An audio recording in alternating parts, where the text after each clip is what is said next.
On this episode of Blowing Up Bert, we're going to do something that your parents say, don't do this. Even the government says they don't want you doing this, but I'm kind of stuck in a situation that I have to. So remember when your parents say, don't stick your finger in the light socket? And you're like, let's see if I can do this as a kid.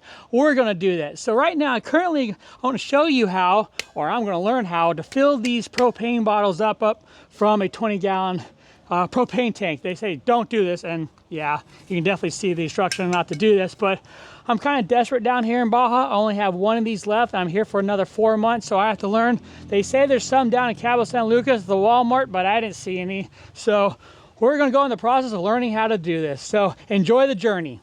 My name is Bert. I travel in a custom-built Ford Transit 250 van that I named Ernie.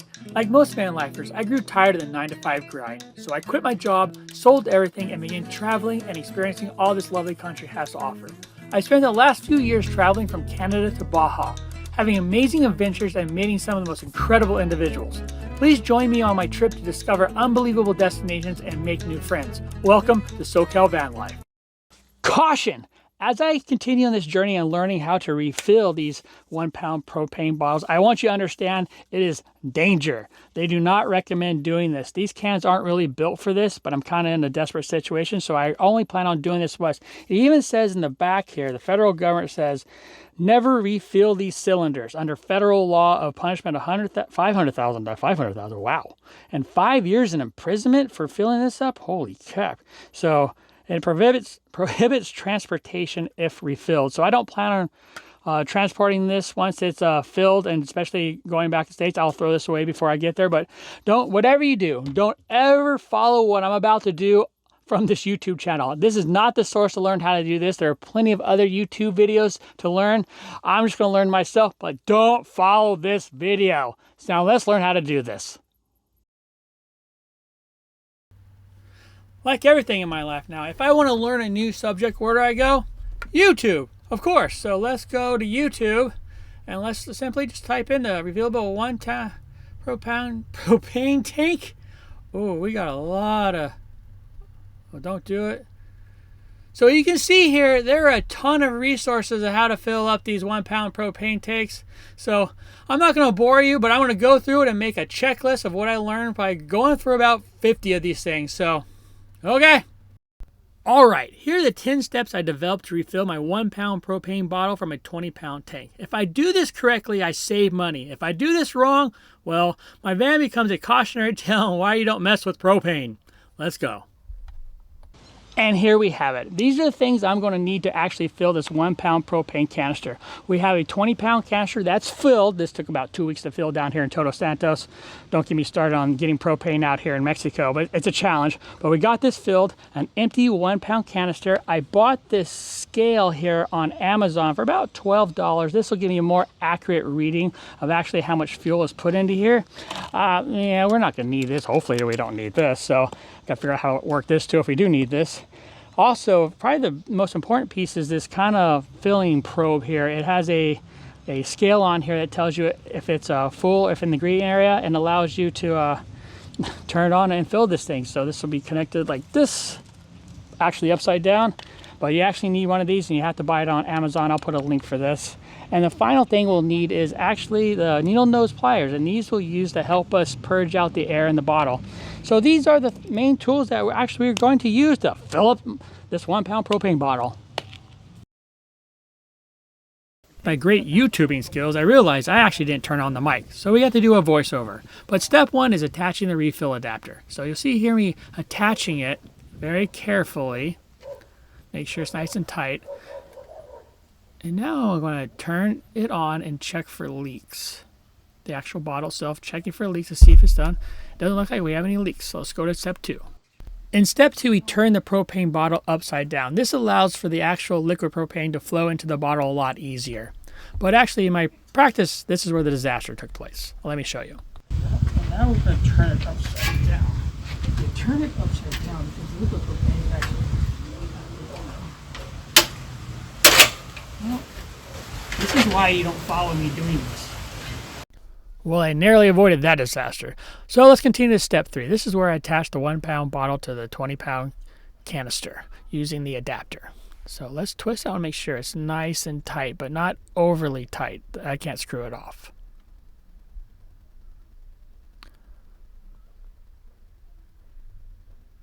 Looks like it's all good. Let's go on to step 4. In step 4, we're going to turn on the propane and pray. What we're listening for is the actual propane going from the 20-pound bottle to the 1-pound bottle. We'll listen very closely, and when we stop hearing it flow in, that's actually when we're going to turn it off. So I'm listening.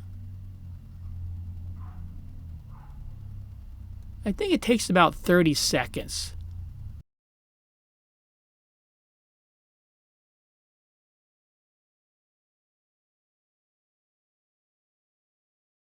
Okay, I can hear the flow has stopped, so let's turn off the bottle.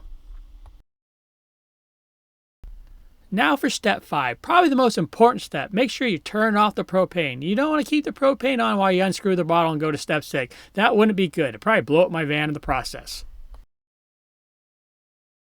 Now for step 6, detaching the 1-pound bottle from the 20-pound canister. I actually started turning it the wrong way, so it took me a while to realize to turn it the right way to detach it. Remember, lefty-loosey, righty-tighty.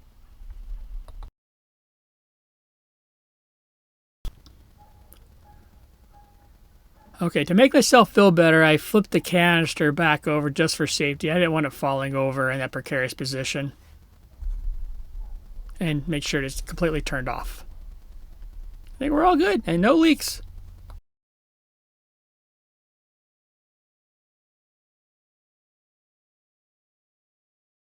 Now off to step 7, where we actually weigh the bottle.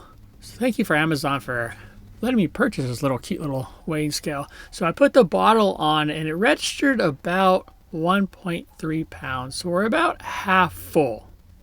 So that means let's actually go on to step number 8, where we actually purge the bottle. We take the needle nose pliers, we stick them into the, what's it called, into the pin, and we pull up. And what we're listening for is the air to escape. And when the air starts escaping and a little bit of the gas starts leaking out, that's when we know we're done.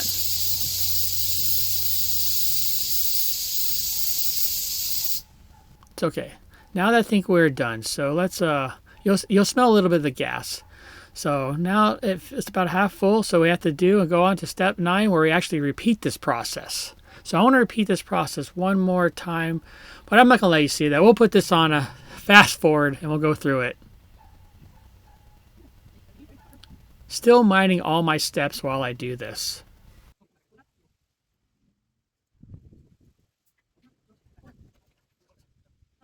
Let's go about testing this out again, see where we are. 1.5. I think that's exactly where I want to be at. It's about 75 to 80% full, so we're going to stick with this. I don't want to try to top it off. It makes me nervous to try to top it off, so we'll stick there. Now that I've actually filled 2 bottles, I let them sit outside for about an hour actually in the shade and just checking for leaks. I sprayed some water around it, didn't find any, and before I actually put it back in the van. So it looks like we're all good. Now for the official weighing. The bottle on the left I know is a full bottle, which registers about 1.8 pounds, which means the actual bottle itself is about 0.8 pounds. So now let's actually weigh the bottle we filled up, and it registers at 1.5 pounds, which is about 70% full. Well, I hope you enjoyed this video and you got to see how I filled up a 1-pound propane canister from a 20-pound propane canister. If you learned anything from this video, is not to follow it. If you want to do this, make sure you go to YouTube and search people who have done a lot more thorough job and actually how to do this, and you can go step by step for them. This was just entertainment purposes. I had a good time, but also I understand I need a lot more practice in doing this, and hopefully I don't do it that much. Actually, when I go back to States, I want to get a bottle called the Flame King that's specifically designed for this, but that'll be in a few months. So, but if you like this video, give it a like and a subscribe. And like I said, I just do this for fun. It gives me something to do on the road and allows me to learn new things when I'm in interesting places. So I hope you're having a good day. Bye.